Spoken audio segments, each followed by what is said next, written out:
Aditya, go ahead. Else. Aditya, Yes. go ahead, introduce yourself. Good evening, everyone. I am Aditya Kulkarni. I belong to Toastmasters for Pune entrepreneurs. Thank you, everyone, for joining and giving us this opportunity to work as MOCs. I'm sure myself and Manish will keep you all entertained till the end. I hope you stay till the end and don't drop off after Vikram's done with his speech. Thank you. Next, Vikas. Good evening all. I am a Toastmaster Vikas from Toastmaster Club of BMC Software. Our club is corporate. Thank you. Thank you. Pratik. Hello everyone, I am Pratik Acharya. I also belong to Toastmasters for Pune Entrepreneurs Club. I have been part of this club for 3 years. I am happy to be a part of the organizing team as Zoom Master, co-Zoom Master, assisting all the members with this. Looking forward to the meeting. Thank you. Rohit. Sorry, one request. Can you share the background? We will like to add it to our session. Sure, let me share it in the chat. I think you can share only on the TFP account on the WhatsApp group. No, I can share it here in Zoom account on the chat. Okay. Okay, so Surendra, can you introduce yourself? Yeah. Hello everyone. Good evening. This is Surendra Panpalya. I'm actually taking the role of Zoom Master as of now, and also I'm a Vice President Education in the Toastmaster Pune for Pune Entrepreneur 1.0. So thank you very much. Welcome to everyone. Thank you. Supriya. Good evening to all. I'm Toastmaster Supriya. I'm part of Toastmasters for Pune Entrepreneurs, and today I'll be moderator, and I welcome you all for this meeting and really looking forward to have you all till end of the meeting. Thank you. Amrit. Sorry, I just joined. I didn't know what exactly I wanted to do. Just introduce yourself. Yeah, hi. Hi, this is Amru, and I'm from Pune, Wakat, and I'm into cybersecurity space. Right, we are helping startups and SMEs to protect their data. Thank you. Mr. Sandeep. Hi, good evening. I am Sandeep Vengsarkar, actually a member of 2 clubs based in Dubai. I was invited, I recently moved to Pune, and I was invited to this meeting by DTM Ajay Hiraskar, who I happened to meet in Dubai a few months ago. Great, pleasure having you here. Mr. Rohit.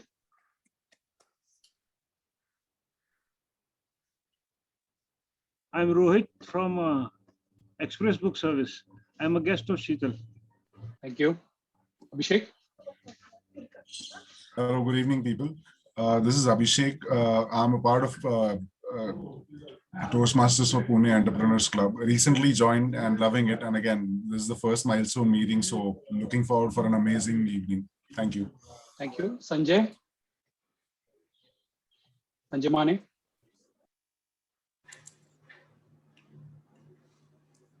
We left with 1 minute, only 7 o'clock exactly. Yeah, there's last 2 1 to go. Yeah, you can start basically. Even if we can bring out all from the breakout room. We are back here. Go ahead.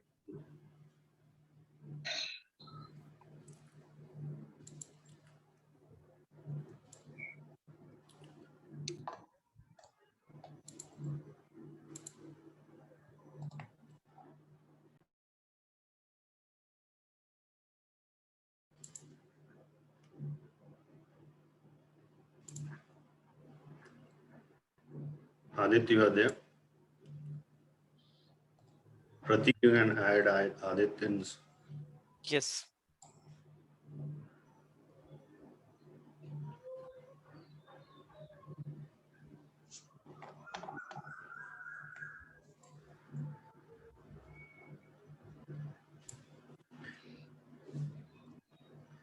Okay.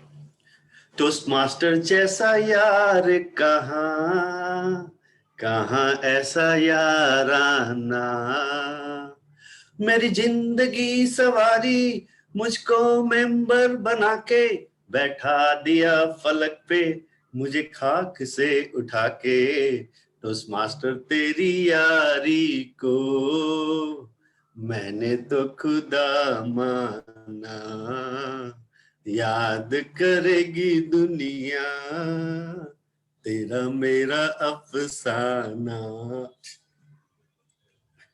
Ow.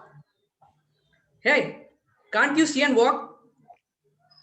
Seems because of lockdown, I forgot how to walk on the streets. Hey, it's you, Manish, right? Hey, buddy, how you been? Hey Aditya, you, good to see you, yaar. I'm doing great. What about Long, you? long time no see. I'm doing perfectly fine. What are you doing these days? Currently, I'm working in Kirloskar in research and development department. What about you, Aditya? Kirloskar, huh? Great. I'm a chartered accountant and I run a company called Biznomics.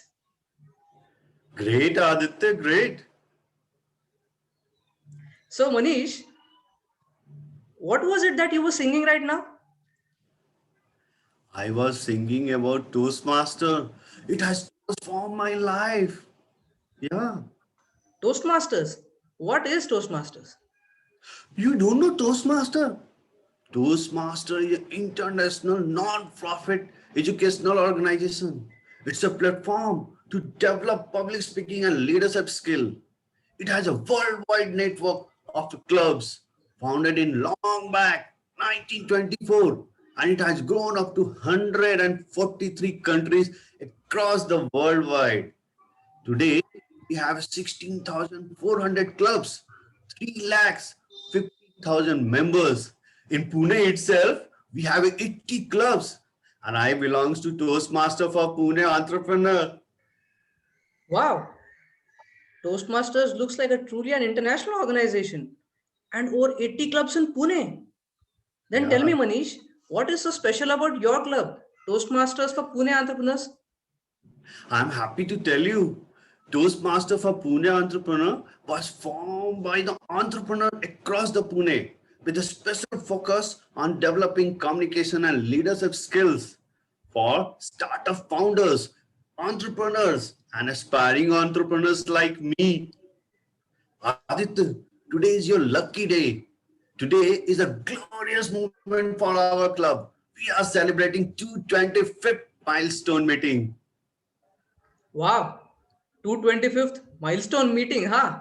Sounds interesting. Yeah. Come, let's attend the meeting today. Our club president is about to addressing the meeting. You know, Aditya, our president is an entrepreneur. He holds a trisul like a Lord Shiva, having three businesses. His first business is SG Venture in real estate firms, which builds the homes in Pune, luxurious villas in Lonavala. His business is Govindra Taylor. He is a third generation entrepreneur running 100 years family business in tailoring. And third business is Tailor Smart, which is click and modern clothing companies crafting bespoke outfits for the men's and women. So friends, please put your hand together to welcome dashing, dynamic, super stylish, our club president, Toastmaster Praveen Zade. Over to you, Mr. President. Thank you, Toastmaster Manish. I'm already flattered. Thumb rule of any investment is growth and good return on investment, isn't it?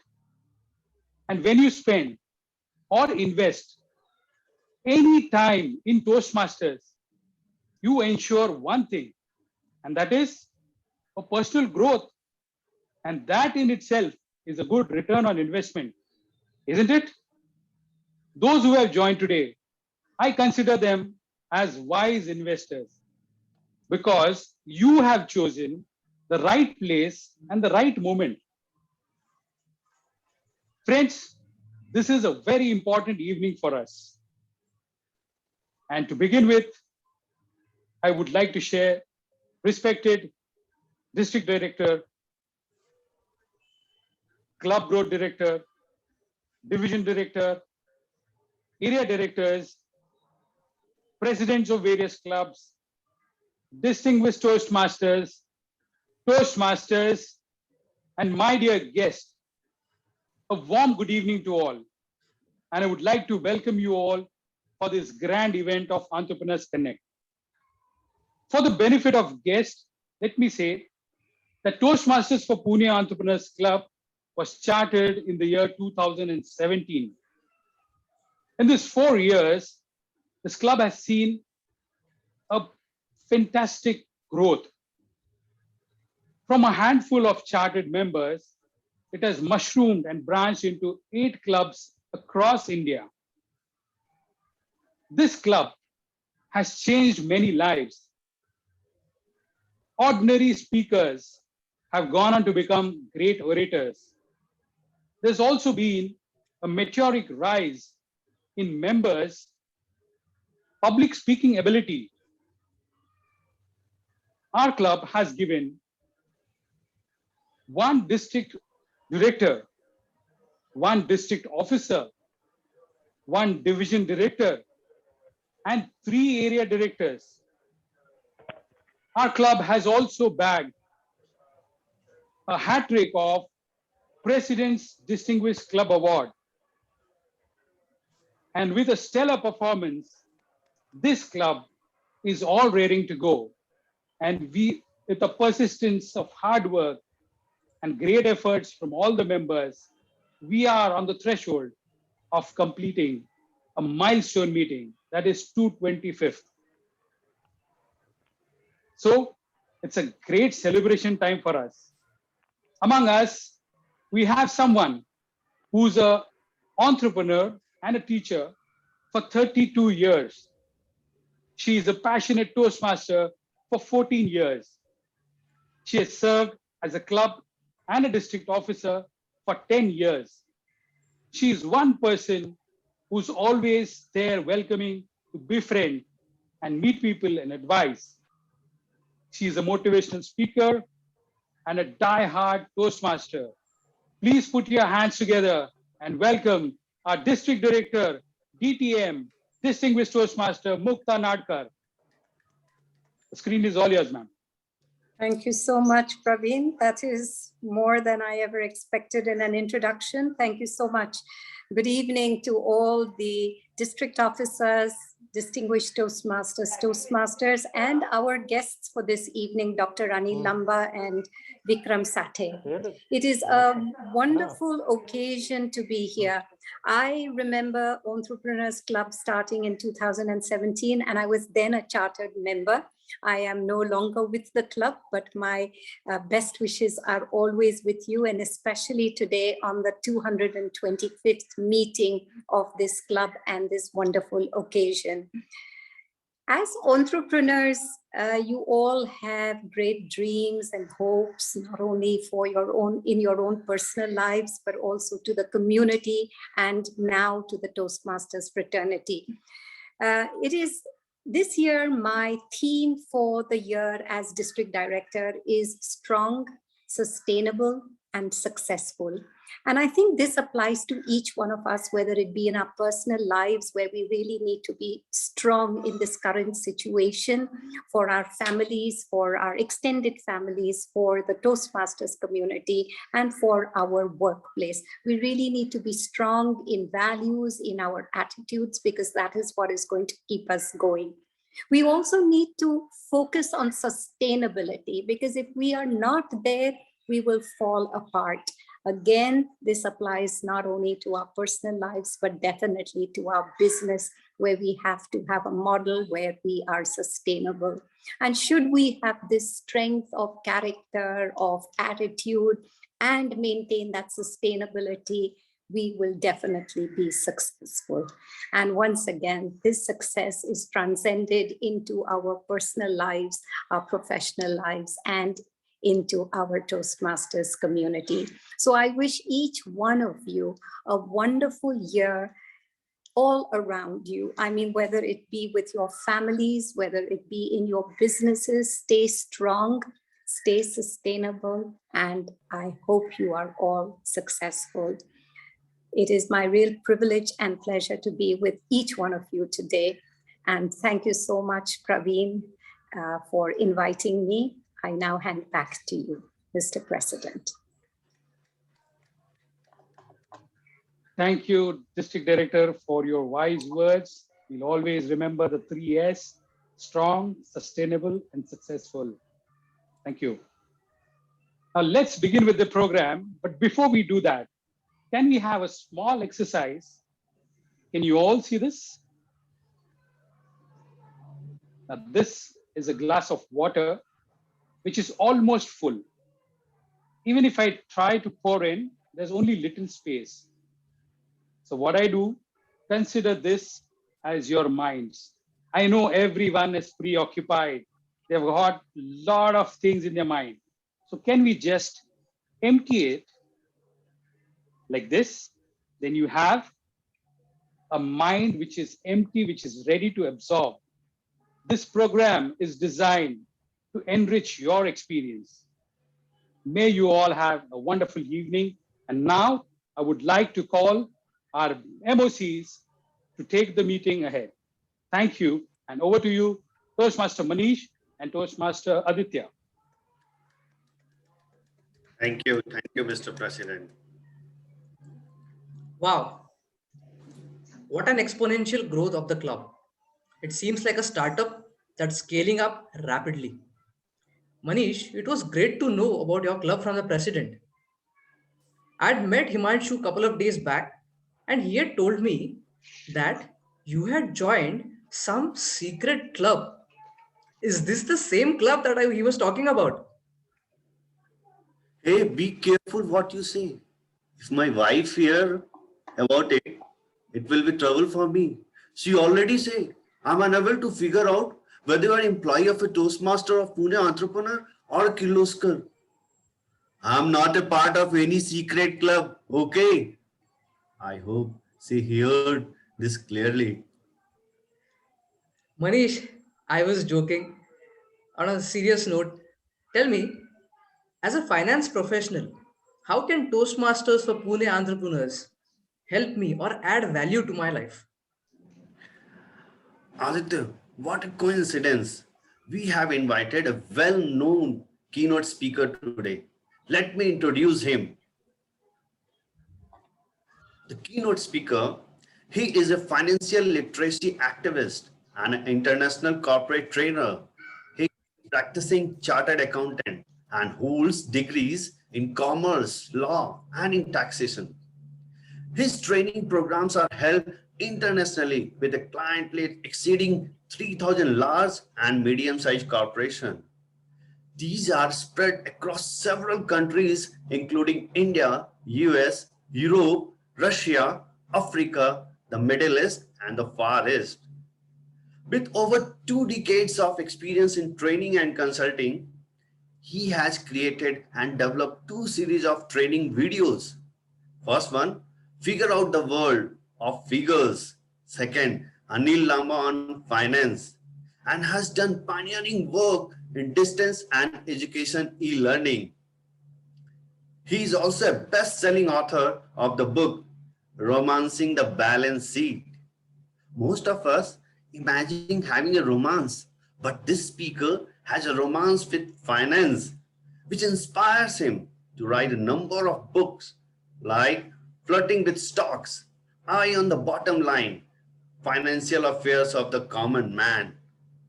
So ladies and gentlemen, let's put our hands together to welcome financial expert, Dr. Anil Lamba.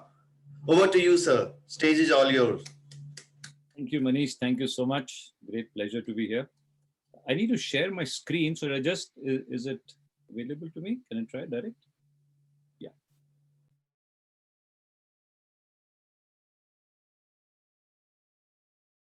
Is the screen visible to everyone?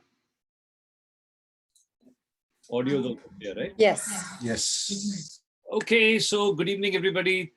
Once again, thank you so much. First time ever I'm addressing Toastmasters. Heard a lot about it, keep hearing about it even when I go to Dubai and I have friends who are members, but this is the first time I'm addressing you. Time given is very, very short, so I'm going to jump right into the subject and I hope I'll be able to finish on time in the allotted time. So folks, let me begin by asking you a very silly sounding question. You all heard of this company, right? If I ask you to describe what does this company do? What is this company all about? Can I say they are a leading automobile manufacturer? And how would you describe this company? They are a leading IT services company. And what about this one? They are leading hospitality company. Is that right? This is absolutely wrong. Folks, all these three names that I just mentioned are actually in the same business. And never to forget that the business of running a business enterprise, the objective of running a business enterprise is to make profit. Tata Motors does not make automobiles just for the pleasure of making automobiles. Intention is to make profit. Hilton does not provide hospitality merely for the sake of providing hospitality. Now, a few years back, a study was conducted of all the sick businesses in the world. Now, since all of you are entrepreneurs, I'm going to focus on, in 30, 40 minutes, whatever I can give you, some value addition to you as entrepreneurs. A study was conducted by Reserve Bank of India about all the sick businesses in the country. And the idea was to find out, why do businesses go sick? Why do businesses fail?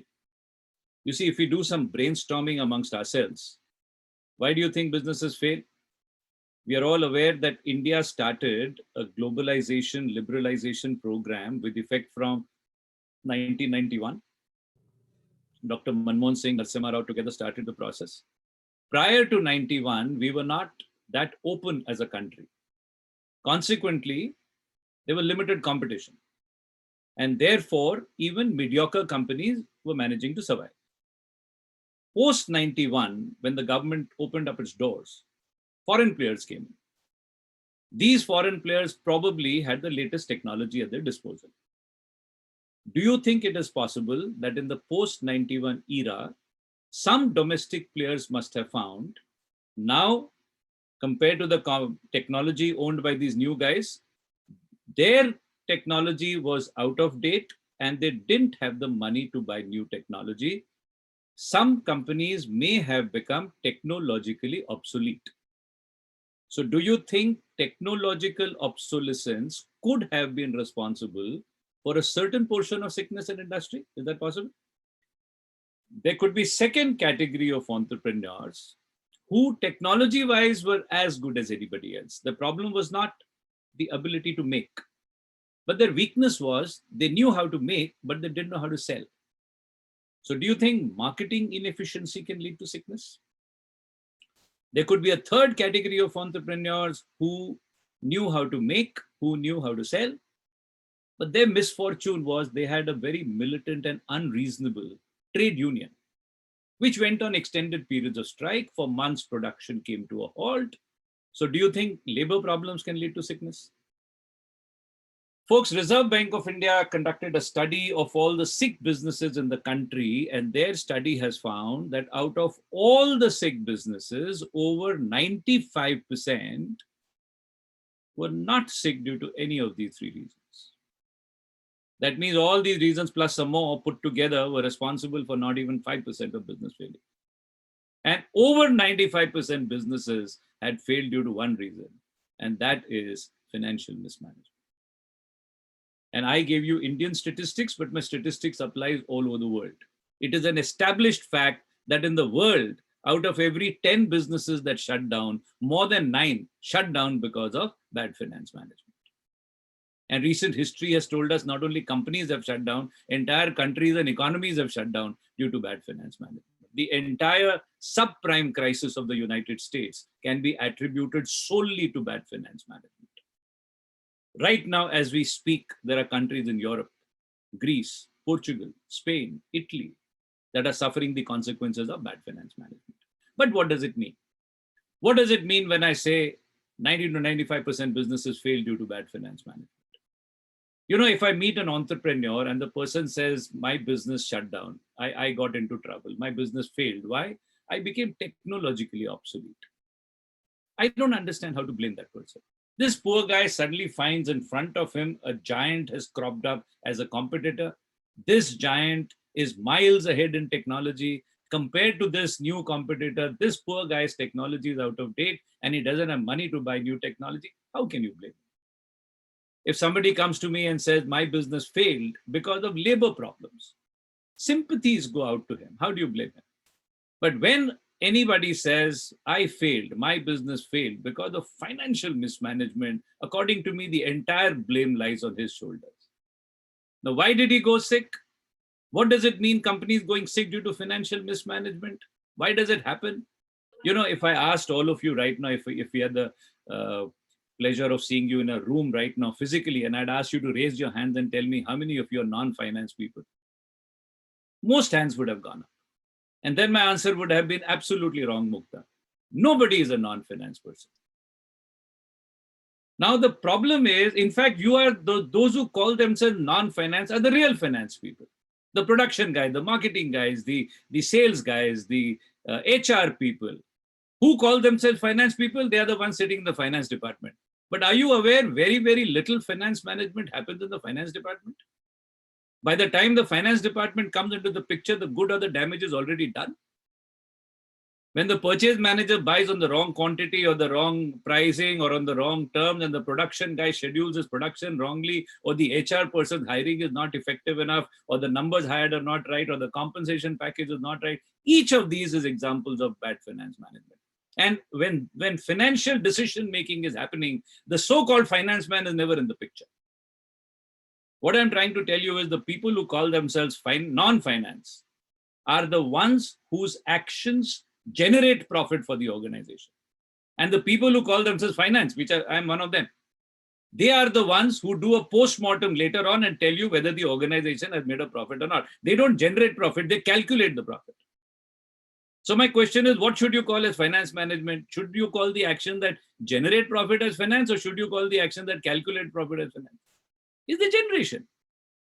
And because there is this flawed perception of what finance is, as a result, folks, out of every 100 businesses that shut down, 90 to 95 shut down because of bad finance management, because these people did not even recognize it as their responsibility.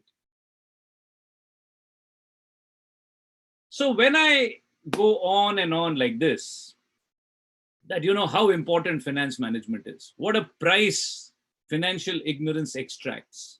Most business failures in the world are on account of bad finance management. When I go on and on like this, chances are one of you gets up and says, okay, Anil, I'm convinced. Finance management, very important. And if my organization, good finance management has to happen, then it has to be my responsibility. Each individual has to say that. It's my responsibility to make sure. So obviously your next logical question to me would be, Anil, can you tell us what is good finance management so that I can start practicing from tomorrow? And then my response used to be, I'm sorry, good finance management is not a two-line definition. It's a whole subject. It's a whole philosophy. It takes years to learn. And then I used to feel the unfairness of it all. What am I doing? I am first communicating to you how important the subject is. I am perhaps creating in you a desire that, you know, I'm willing to take the efforts to learn. And when you say I'm willing and I'm ready, I say, I'm sorry, I have no answers for you. I used to wonder, can I give you a magic formula? You want to practice good finance management from tomorrow? Here is a magic formula. Do this from tomorrow. Good finance management will happen. Folks, obviously there are no magic formula. But what I have is something pretty close to that. I have condensed what, in my opinion, is good finance management. And I present it in the form of two rules. Call it the two golden rules of good finance management. Folks, my complete conviction is you understand these two rules.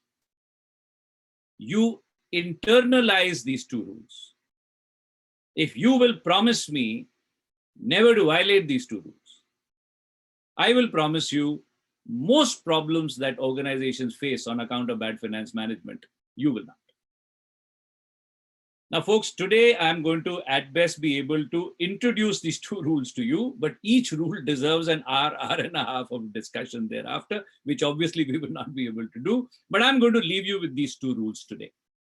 But before I do that, it is very, very important that all of us are on the same page so far as a financial statement called balance sheet is concerned. So I'm going to introduce a balance sheet to you. Chances are, if all of you are entrepreneurs, you already have a fair idea of what it is. But let me nevertheless run you through it. Guys, a balance sheet, as you're aware, has one side lists out the liabilities and the other side lists out the assets. And the balance sheet always balances. Any idea why does a balance sheet balance? I don't know whether today can be interactive or not, but let me continue the monologue. Why does a balance sheet balance, folks? What is the reason that the two sides of a balance sheet totals are always the same? And obviously, I'm not looking for technical answer, the common sense answer. Folks, liabilities represent what you owe.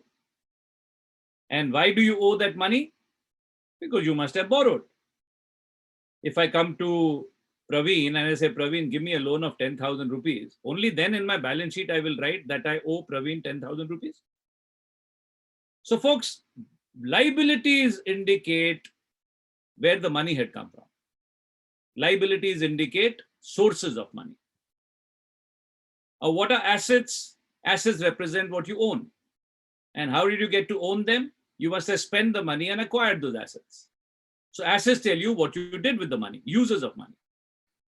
Now, why do balance sheets balance? Balance sheets balance because if you borrow from all these people on the left-hand side collectively 100 rupees or 100 crores of rupees, and then you spend 100 crores and acquire assets worth 100 crores bound to balance. Now tell me, folks, where does a business get money from? Now, I heard Manish saying he's an aspiring entrepreneur. Let's assume, Manish, you became an entrepreneur. You set up a company right now. Kya karega, Manish, when you start a business? You want to manufacture something? I'm in the terms of motivational speaker or. Then I'm going to give you a product right now for the sake of this exercise. So it makes it easier. Okay. Let's say you start manufacturing furniture. So Manish sets up a company and calls it Manish Furnitures. Now, guys, let's quickly make a balance sheet for Manish Furnitures. First step will be Manish Furnitures will need money. Where will it get money from? First person it will go to will be Manish. Manish, give me some money. Manish says, Manish, bada amount lenge, chota amount lenge, bada lete hain. Let's say this Manish Furnitures requires 1,000 crores. So they go to Mr. Manish. Manish, give us some money. Give us 1,000 crores. Manish says, 1,000 crores, I am not interested in giving you, but I'll give you 400 crores. What is this 400 called? It is called Manish's capital. If there are a number of Manish's, because the amounts are large, there are multiple owners, then those owners will be called shareholders and the capital will be called share capital. So out of 1,000 crores, 400 comes from shareholders. And for the remaining 600, they'll go and borrow from somebody, take a loan. First thing I'm trying to point out, folks, is please understand when an organization needs money, it has only one option, and that is to borrow. Who does an organization borrow from? It borrows from the owner. This is a slight contradiction in terms. Most people think borrowing from outsiders, but for Manish Furnitures, Mr. Manish is an outsider. So they borrow from the owner and they borrow from outsider. Borrowing from owners is called capital. Borrowing from outsiders is called a loan. But tell me, what is the difference between Manish as a lender and the banker as a lender? The difference lies in the terms of lending. On what term did Manish lend and on what term did the banker lend? Bankers lend on the condition that, you see, we don't care whether you make a profit or not. We want a guaranteed return. Now, if they expect a guaranteed return, then the company says, Mr. Banker, that's a little unfair, because if I don't earn, how will I be able to give you? But nevertheless, I'm agreeing to that since I have no choice. But then, Mr. Banker, keep your expectation on the lower side so that I can afford to pay you even when I'm losing money. Let's say the banker says, I'm happy with 10%. Do you see the 10% next to the loan? And the company also tells the banker, banker, you want me to pay you 10% even when I'm losing money? I'm agreeing to that. But then on the other hand, don't forget, I can earn also, and I may earn a huge amount of money also. Then you don't keep an eye on that. If I will give you 10% when I'm losing, I'll give you the same 10% when I make pots of money. Banker must have said, fair enough. Guys, I'm going a little fast intentionally because I got this sword of time limit hanging on my head, right? So folks, outsiders lend on the condition, give us a guaranteed but a limited amount of return. Owners in turn says, Manish, listening to this conversation with the bank, will tell Manish Furniture, see, I'm not like the bank. I am not so unreasonable. I understand you will have ups and downs in your life. Some years you'll make profit, some years you won't make profit. Manish says, take my money, no need to make guarantees. If you don't earn, I'm okay if I get nothing. I'll take the risk. But to compensate for that risk, he says, Manish Furnitures, when you do earn, and after everybody has been paid off, then I will take everything. Is that also fair, guys? On what term do outsiders lend? Outsiders lend on the condition, give us a guaranteed but a limited amount of return. Owners lend on the condition, don't want guarantees, but then there should be no limits how much we can earn either. So folks, this company takes 400 crores from the owners, 600 crores from outsiders, 1,000 crores are deployed on the right side of the balance sheet. Some excellent assets are purchased. Now these assets are put into use, and now this company starts generating revenue. Imagine on deployment of 1,000 crores, they have generated a sales revenue of 3,000 crores. So far, nobody has been paid. This is gross sales. I want you guys to visualize and tell me, and folks, feel free to give your answer to the chat box, so we can make it a little interactive if possible. Tell me how many groups of claimants can you visualize who will be standing in a line saying, I want a share of that 3,000 crores. How will the 3,000 crores of revenue be distributed? You see, you haven't paid salaries to your employees yet. You haven't paid rent to the landlord. You haven't paid vendors of raw materials. You haven't paid the travel agent, the printer, the stationer, the telephone, the water. But these are items. I want groups. Can I say all these items together comprise one group, and that is called operating expenses? So one group who will expect a part of that 3,000 is operating expenses. Group number 2 will be the shareholders also. 3 will be the lenders. And 4 will be government also expects income tax. Folks, please remember, doesn't matter what you are doing, doesn't matter where you are. Whatever sales revenue you generate will get distributed between these 4 groups, but not in this order. Can you help me choose the order now? Whose claim will Manish Furnitures entertain first? The first claim will be of operating expenses. First of the month comes, he has to pay salary. He has to pay rent. On the due date, he has to pay overheads. Imagine his company's operating expenses are 1,600 crores. That leaves you with 1,400. What is this 1,400 called? This is either called operating profit, or what kind of profit is this? This is that stage of profit where from sales, you have recovered the operating expenses, but you still haven't paid interest to the lender. You still haven't paid dividend to the shareholder. You still haven't paid income tax to the government. So this is also called PBIT, profit before interest and tax, or it is called earnings before interest and tax, EBIT. Now 3 groups are left. Whose turn now? Now we pay the lender. This company has borrowed 600 at 10%, so they will pay 60. That gives you 1340.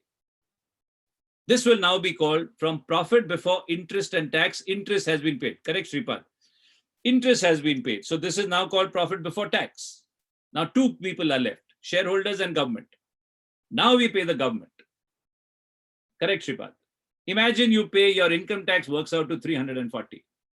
That leaves you 1,000. What is the 1,000 called? This is called profit after tax, PAT. Who does this belong to? This belongs to Manish. So now in the line, Manish is standing. He says, Manish Furnitures, I had told you, if you don't earn, I will take nothing. But when you do earn, and after everybody else has been paid off, I'll take everything. So Manish says, Manish Furnitures, give me this 1,000 crores. But when this company wanted Manish's money, it had gone and made all kinds of rash promises to Manish. Yes, Manish, all the profit will be given to you and this and that. But now that it's time to actually give it to him, this company starts having a change of heart. They start negotiating with him. They say, Manish, we said everything belongs to you, and it does belong to you, Manish. You are the owner ultimately. But they say, Mr. Manish, all you have given us is 400 crores. Had you not given it to us, had you instead put it in a bank or something, how much would you have earned? 5%? Fixed deposit, 6-7%? bonds, etc., 10, 11%, risky ventures, 15, 18, 20. They say, Manish, we can give you 30%. Maybe we can give you 40%. Perhaps we can stretch up to 50%. But Manish, don't take the entire 1,000 crores away. Why are they saying this? Are they trying to cheat him? They'd agreed they'll give it to him. Why are they not giving it to him? Please understand, no company gives the entire profit to shareholders. My question is, why not? The shareholders' original condition of investing was, if you don't earn, I will take nothing. But when you earn, I will take everything. And the company agreed. Then why don't they give it? Now, whenever I ask this question, correct, Ajay? Whenever I ask this question, I get various answers like, this company needs to reinvest, as Ajay says. This company needs money for growth, for expansion. You should also keep money for exigencies and contingencies. And who knew something like a pandemic might come in? Need reserves for these things. I get these kind of answers, and my reaction to these answers is, I will accept all your answers as reason number 2 for not giving it to Manish. But there's a more important reason, number 1, why this profit has not been given. My fault. I haven't explained this to you. Had I done this in the normal way, I would have spent 5-6 hours before I reached this level. I would have explained many more things. But one of the, Manish, you will realize the hard way, and the entrepreneur in the group must have realized it, that folks, one of the earliest lessons you learn in your business is that there is no connection between the profit that your business makes and the bank balance that you have. Or in fact, there is a connection. I think there's an inverse relationship. Higher the profit you make, the lower the money in the bank. Now, and don't ask me to elaborate because today is not the time. And folks, the first and the most important reason why this profit has not been given to Manish is, to give it to Manish, this company will need a bank balance of 1,000 crores, which according to me is impossible. A company making a profit of 1,000 crores, which is accompanied by a bank balance of 1,000 crores, I think is impossible. But a company that makes a profit of 1,000 crores, which is accompanied by a bank balance of negative 600 crore, absolutely possible. So the first and the most practical reason why you're not giving this profit to Manish is, where is the money? This statement comes from the bottom of the heart of most entrepreneurs. Which statement? Where is the money?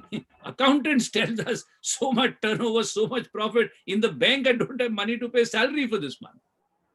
Guys, assuming on the off chance this company did have 1,000 crore profit and 1,000 crore bank balance, they still would not have given it to him. Now those other arguments would have come in, which Ajay mentioned and all. Then they would have convinced Manish, why are we making so much profit? Because we are successful. Because we are successful, there are so many opportunities of growth, so many opportunities of expansion. Manish, if you take all this money home, how will we grow? And who's Manish? He's the owner. He understands, if this is in the interest of the company not to give it to me, and I am the owner of this company, then it is in my interest not to take it away. Manish says, no problem, Manish Furnitures. You cannot give me 1,000 crores. Doesn't matter. How much can you give me? You can give me 50%. I'll take 50%. How much money has Manish invested in this business? 400. How much is 50% of 400? 200. How much is left now? 800. Who does this belong to? Now, very often the answer I will get is, it belongs to the company. It belongs to Manish Furnitures. And the answer is no. It does not belong to Manish Furnitures. It continues to belong to Manish. When Manish accepted a dividend of 200 out of a profit of 1,000, he did not waive his right over the remaining 800. He simply said, Manish Furnitures, you can't give me entire 1,000. Doesn't matter. How much can you give me? 200? Give me 200. Use my 800.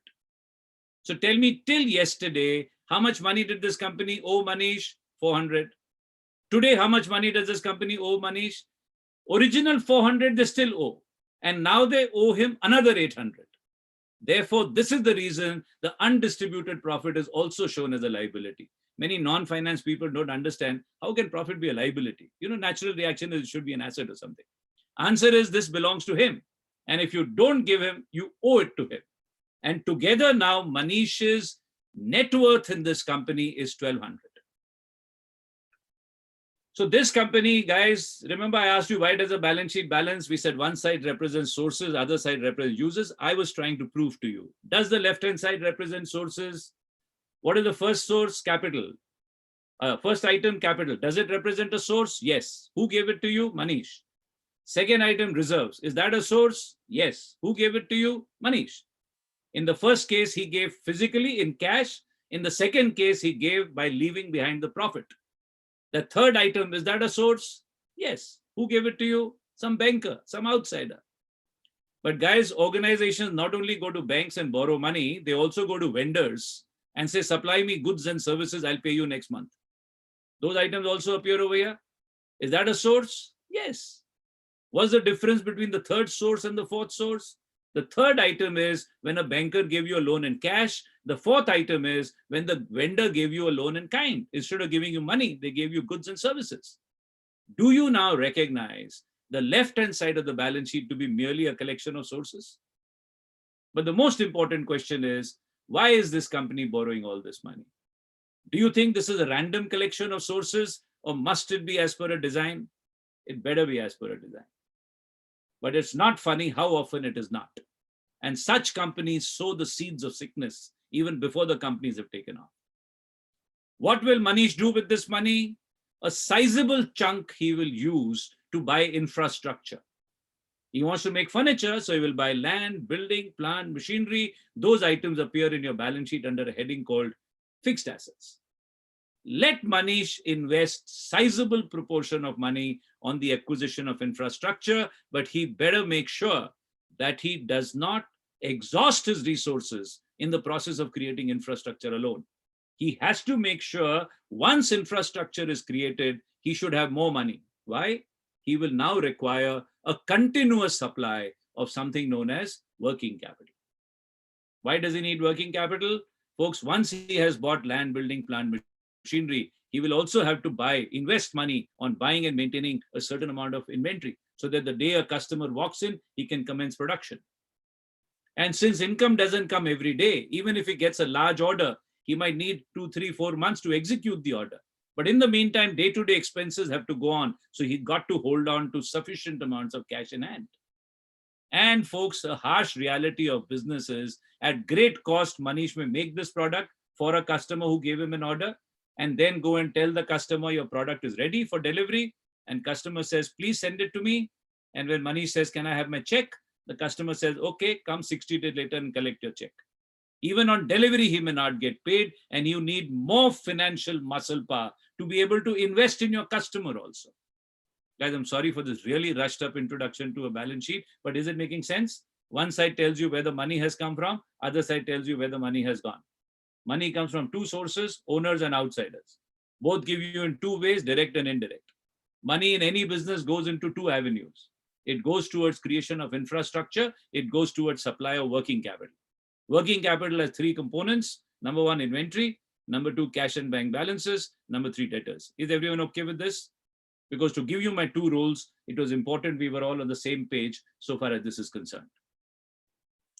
Now, what are these two golden rules?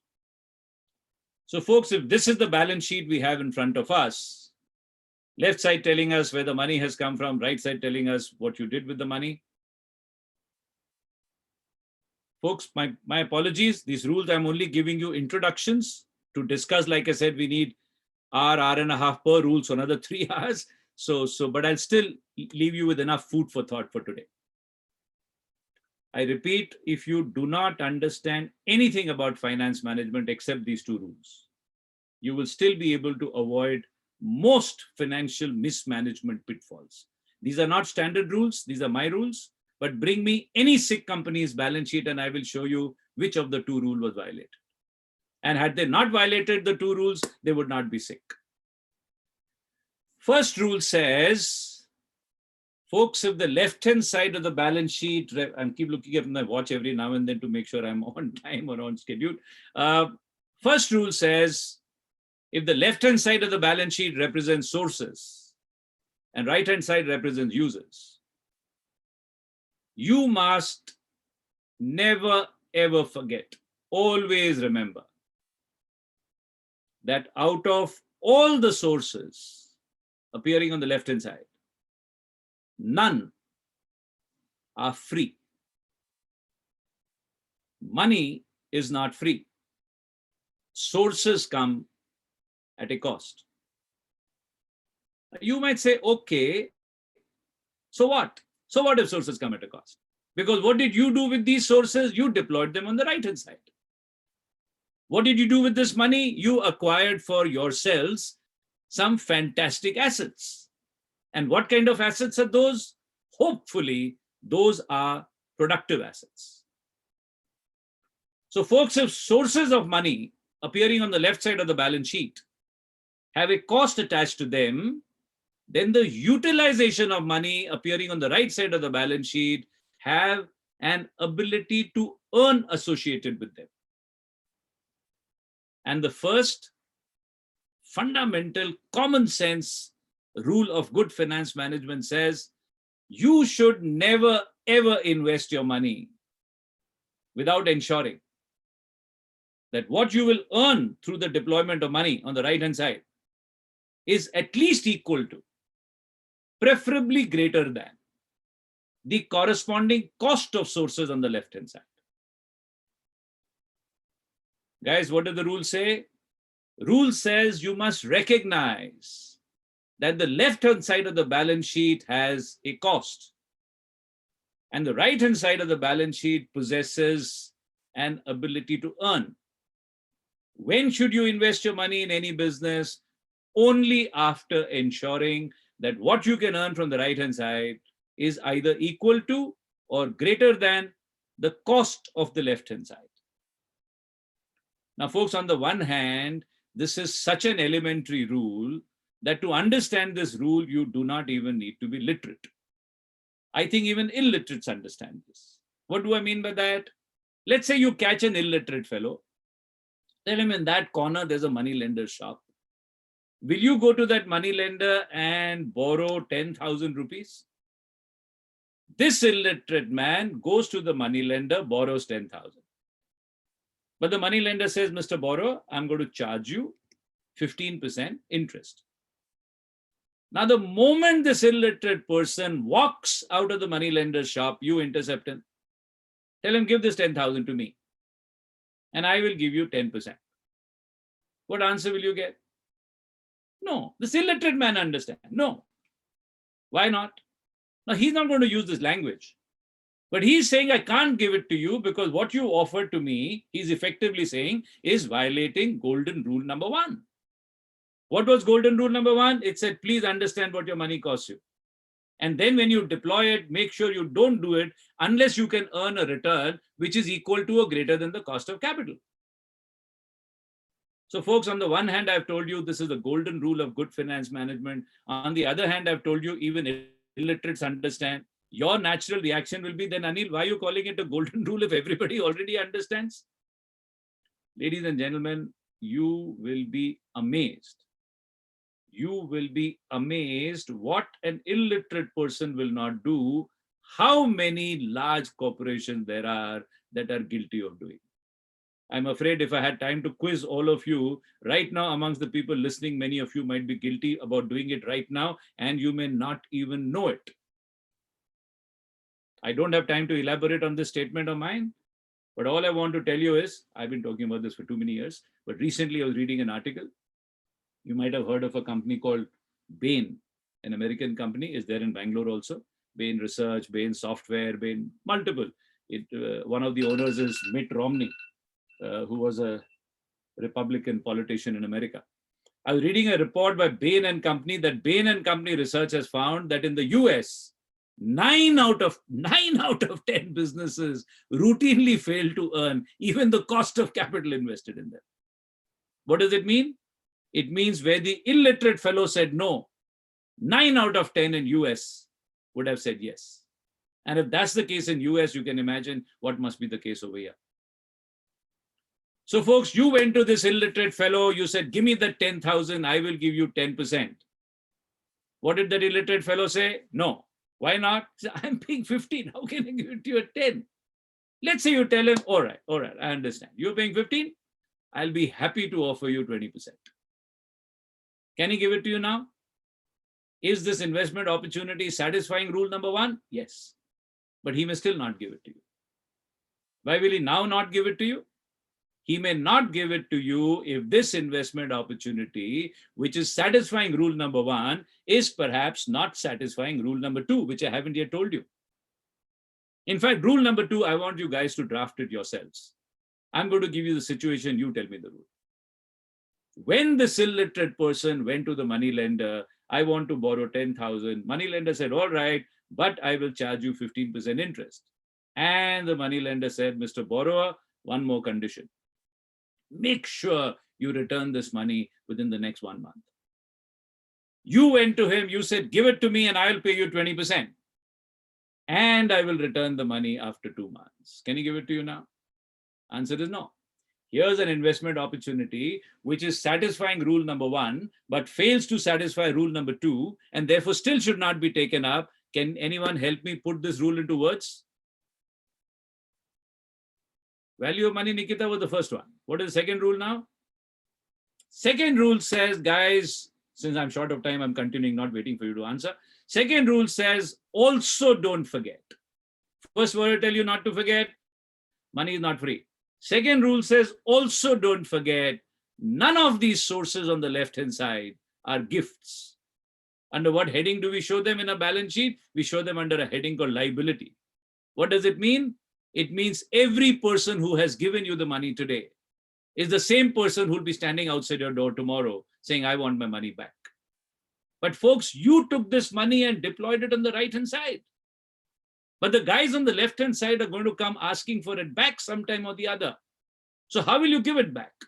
And therefore, rule number 2 says, invest your money in such a way that the assets will bring it back before the liabilities ask for it back. I'll give you these 2 rules in a nutshell. The first rule says, investment in assets must generate a return which is at least equal to the cost of capital. And the second rule says, assets must bring a cash inflow before the liabilities demand an outflow. Folks, if these 2 rules are not violated, most problems that others face, you will not. But even if one rule is violated, you'll pay a price. Like I said, bring me a sick company's balance sheet and I'll show you which rule was violated. So in my anxiety to finish on time, oh, it's dot 7:53. That's what I was told. Okay. So folks, sorry about the rushed up thing. My time is up, but I believe there is little time given to answer questions. So let's have that now. Hello. Thank you so much, sir. That was indeed insightful, informative, and thought-provoking speech. And I really looking forward to attend your more sessions in coming future. Well, today we have few questions from our audience. Can we take them? Sure. Yeah, thank you. So here, question number 1.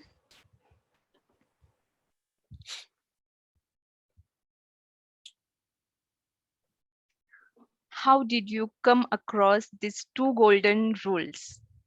So that is our first question. From our own, this is our subject, finance, we've all studied. It's something just condensed. And, you know, when you try to make it simple for so-called non-finance people, in the process of simplification, I don't know how it came out, but it did. Yeah, that's really powerful. Thank you. Even I'm non-finance person, but I can really relate with both the rules. Thank you so much, sir. Here, another question. What are some effective ways to improve upon financial literacy for non-financial person? Come attend my programs. Indeed. Yeah, thank you so much, sir. Can we take another question? Of course. Yeah, hi, this is Amit. Yeah. So I just wanted to know, can you give us, some couple of pointers, like which should be the daily rituals to keep the, finances in check for an entrepreneur? Couple of things that we should be daily looking at. Study your balance sheet, monitor your balance sheet. There are some key ratios. If you just handle those and make sure things remain in control. Problem is, very often, the owner himself doesn't even read his own balance sheet. And in India, the bigger problem is he doesn't even have a genuine balance sheet. I mean, to save taxes or whatever, you're going to make a piece of fiction उसको पढ़ोगे भी क्या, फायदा क्या पढ़ के? So first is you got to have a genuine balance sheet available. Lot of people still focus on the P&L account, but folks, balance sheet is the document which tells you, which is like a pathology report for a doctor. So if you can't make sense out of it, how do you know the business? You know, you should know the business is getting into trouble before it gets into trouble. If you don't understand these things, you know you are in trouble when trouble has reached here, and then it's too late to do anything about it. So as Supriya said, financial literacy is the key. And everybody, first of all, so start by saying, I'm a finance man. Doesn't matter whether you're an engineer, whether you're a marketing guy, doesn't matter what. Recognize, because the problem arises when you say, Mera kaam nahi hai. I mean, that's where the deep-rooted problem begins. Yeah, thank you so much, sir. I think those were the questions I have received. Couple of ratios. Ajay, for this rule number 2, it's a current ratio and liquid ratio. These 2 ratios will at least help to make sure that in case you're using short-term money for long-term purposes, it will stop you. But that's one of the biggest criminal acts that happens. Most businesses fail because they've used short-term funds to acquire long-term assets. Make sure that never, ever happens.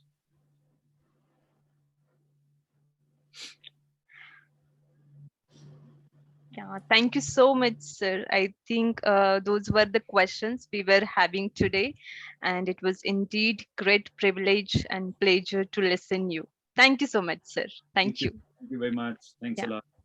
Yeah. So I can log out, right? Yeah. Thanks. Thank you. Back to MOC. Please continue. Thank you. Thank you, Toastmaster Supriya. Now it's time to felicitate our guest. I would request Zoom Master to share a thank you note.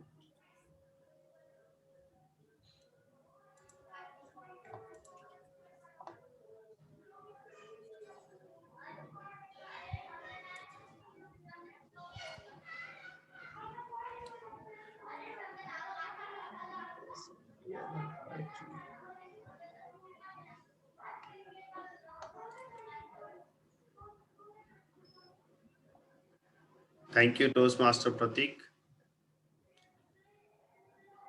Wow, what an insightful session on a balance sheet. Dr. Lamba, we can witness your romance with finance and well explained in your talk. I'm fortunate enough to become an entrepreneur of 1400 crore. We'll take this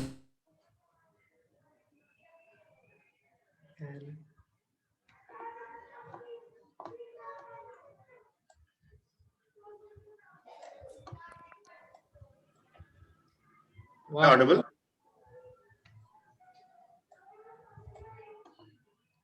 Yeah, Aditya, go ahead. Thank you, Toastmaster Supriya, for this. And what an insightful session on a balance sheet. Dr. Lamba, we can really witness your romance with finance. Well explained, sir. I'm fortunate enough to become an entrepreneur of 1400 crore. Will take this vision and make my mission. Wow, Manish. It was great to have this session. The first speaker was excellent. And I now have a fair idea as how and what type of events your club holds and what type of people with high caliber are invited for these sessions. Thanks, Manish. Yeah, Aditya. We organize several events apart from regular meeting, like leaders speak. Then we have a workshop on a topic like design thinking, business model canvas, and many more, where members and guests has benefited professionally and personally.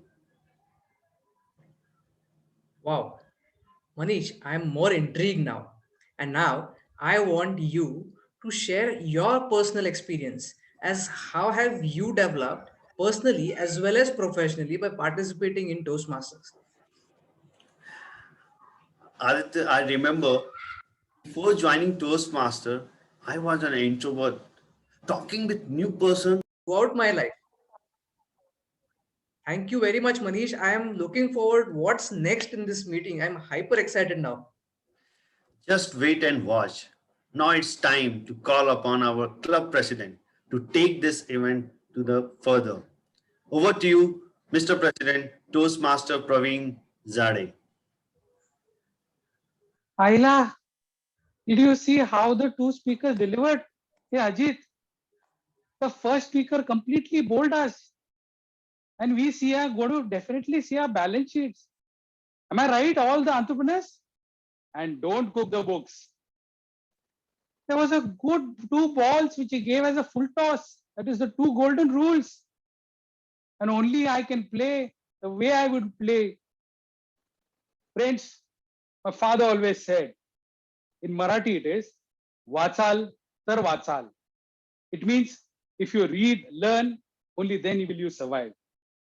Our second keynote speaker said that very emphatically. There was so mindset reading about our great players. Cricket is a religion and we all worship it. And as a Toastmaster and as an entrepreneur, there is so much of parallels we can draw. If we fail, we have to analyze why we fail, even if it is a small mistake. We falter on playing roles, we falter on delivering something, but then we should look upon and grow. We have seen from MS Dhoni how a teamwork happens. One day, you might be one of the person who will be standing here and delivering. You will be having a team with you. Think of MS Dhoni, who is man of few words, but more of action. With this, we have got a lot of insight from all these two speakers. And indeed, they have made our evenings a super special event. A big applause for these two speakers. Thank you. Now we come to another important session. That is, in Toastmasters journey, we have an educational program that is called Pathways. And every member has to clear these 5 levels. It's a tough ask, believe me. People say it's a walkover. No, you have to put all your efforts, hard work, and then you can complete your pathways. There is one such member from our club who has completed just recently his pathways, and I'm very privileged to call him on stage and felicitate him for completing his pathways. He's none other than Toastmaster Surendra Pampalia. A big round of applause for him. Thank you. Thank you very much, Praveen. Thank you very much, Praveen. Thank you. And people like Surendra will definitely inspire all other members like us to take seriously the pathways and complete it. So friends, now we have seen that to make an event like this, we had already crossed 100 members. It needs a lot of planning. It needs execution. It needs man management. And there was one go-to person in my club, which is like Mr. Dependable. Now we can call her Miss Dependable. She is an author. She's a motivational speaker. She is an HR consultant. And she is a passionate Toastmaster. Please put your hands together and call the convener of this entire meeting who has stitched all ends and seen that nothing goes wrong. So please welcome in inviting Toastmaster Sheetal Khurana. Sheetal, all yours. Thank you, Praveen, for that wonderful introduction. Thank you so much for that. Firstly, I would like to thank everyone from the audience for joining this event and staying till the end. I would also like to thank our keynote speakers, Dr. Anil Lamba and Mr. Vikram Sathaye, for such wonderful, inspiring speeches with a lot of takeaways for the audience. I still remember the 2 golden rules and find your own path. Today, in the audience, we have entrepreneurs, startups, aspiring entrepreneurs, and Toastmasters. Entrepreneurship is a lonely journey. In this journey, we face a lot of challenges relating to our businesses and finances. Also, many a times we get knocked down in the first ball itself because of failures. At that time, what if You get a community, a support system of friends who have faced similar challenges, who will help you stand up again and motivate you with their inspiring stories to start again using different strategies. This support platform is what Toastmasters for Pune entrepreneurs is all about. It provides you with positive learning environment to develop communication and leadership skills, to help you pitch your products and services to investors and customers. That builds your self-confidence and personal growth. So if you want to become a member and would like to know further details about membership, please feel free to reach out to me, Sheetal Khurana. I'm the VP membership of this club as well.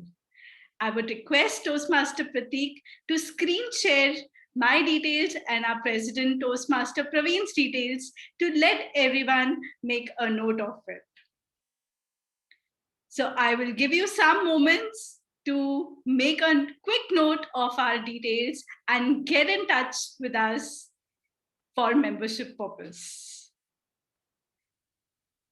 With this, I would also like to thank DTM Ajay Hiraskar for founding this wonderful club, which is the very first club of Toastmasters exclusively for entrepreneurs, startups, and aspiring entrepreneurs.